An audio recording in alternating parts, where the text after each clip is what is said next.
కింది ప్రకటనలను పరిగణించండి. ప్రకటన 1.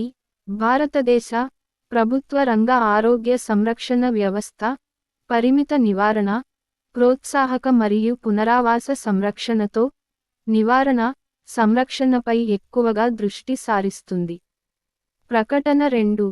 ఆరోగ్య సంరక్షణ పంపిణీకి భారతదేశం యొక్క వికేంద్రీకృత విధానం కింద ఆరోగ్య సేవలను నిర్వహించడానికి రాష్ట్రాలు ప్రాథమికంగా బాధ్యత వహిస్తాయి.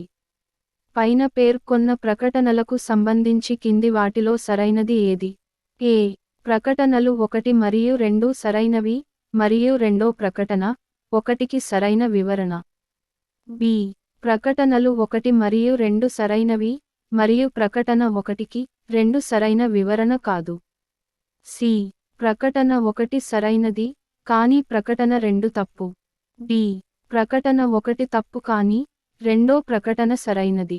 సమాధానం బి. ప్రకటనలు 1 మరియు 2 సరైనవి మరియు ప్రకటన 1కి 2 సరైన వివరణ కాదు.